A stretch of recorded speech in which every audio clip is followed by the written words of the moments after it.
Good evening and welcome to another episode of 5 Games, 5 Minutes from acornelectron.co.uk.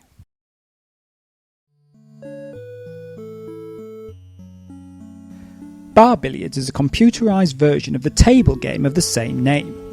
If that description doesn't mean much to you, then think of it as snooker with 2 balls only, holes in the middle of the table instead of in the corners, and 4 pegs that you must not hit with your balls. The rules aren't particularly difficult to master.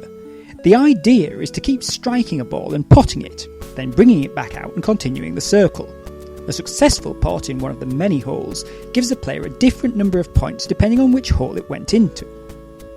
Now, it's not a particularly easy game to play.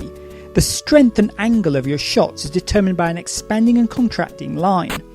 Gentle shots are usually best, but even these can send balls into almost unreachable positions. It's also very easy to hit the dreaded black peg and lose your entire score. If you like these simple sort of games, then you won't go wrong here. WYCHWOOD is a quote non-violent and solved by pure logic unquote text adventure by Jeff Larson. The name of the town is Wychwood, and you've come to it fresh from a long stretch in the local prison. You shared a cell there with a bank robber called Jonesy, who revealed he'd stashed a fortune in the grounds of Wychwood Mansion. So you've come to look for it, in an adventure where the puzzles and the narrative are really superior. However, there are 2 problems. Firstly, if my early experiences of this adventure are anything to go by, then it seems the enemy of pure logic is the limited parser. Having found a basement with a trapdoor and very little else, it became obvious I had to open it to make progress. No can do, it won't open. Several years later, I found that Wychwood needed me to lift the trapdoor, not open it. Something I know I would never have thought of. Secondly, Wychwood doesn't display the available exits in each location. Both seem to be crazy limitations for a text adventure of such calibre, and both could have been sorted with minimal effort before release. A great adventure nonetheless though.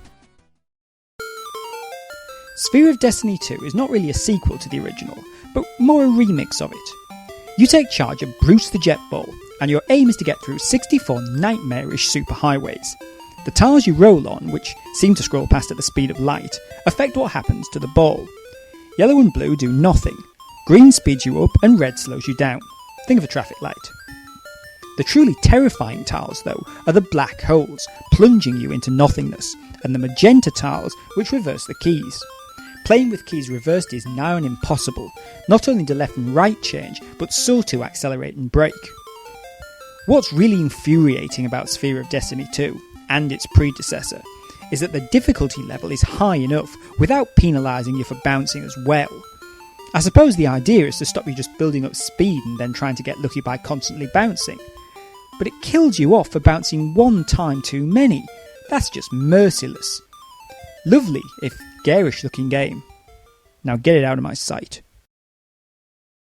Games like Swoop make the reviewing process easier. It's a hardcore shoot 'em up that takes the same formation of birdmen and then plays with their attack patterns. As is usual, you control a laser base with which you can let rip at the hovering meanies. In turn, they attempt to dive bomb you, rain bullets down upon you, and, in Swoop, lay eggs on the ground you have to navigate. A number of eggs barring your path really gives this game an extra edge. In fact, the whole thing is fast, furious, and actually quite fun. Although it doesn't change much, both in terms of what you have to do and how the sprites actually look and handle, you can choose one of 4 difficulty levels. The maximum difficulty level is really astonishingly satisfying to win, and win it you can, because there is a definite strategy that can be picked up with practice.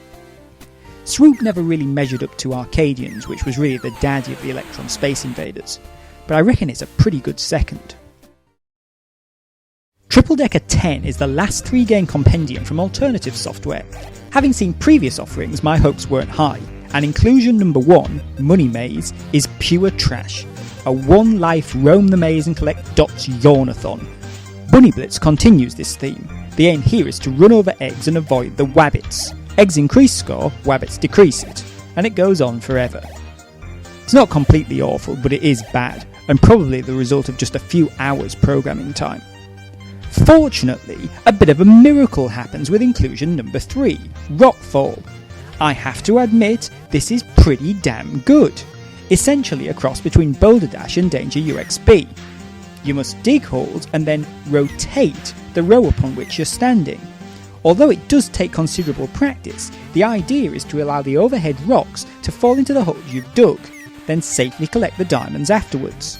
Alright, it's not a lot, but for the triple decker series it's genuinely impressive. It certainly makes this one of the only triple deckers worth a look.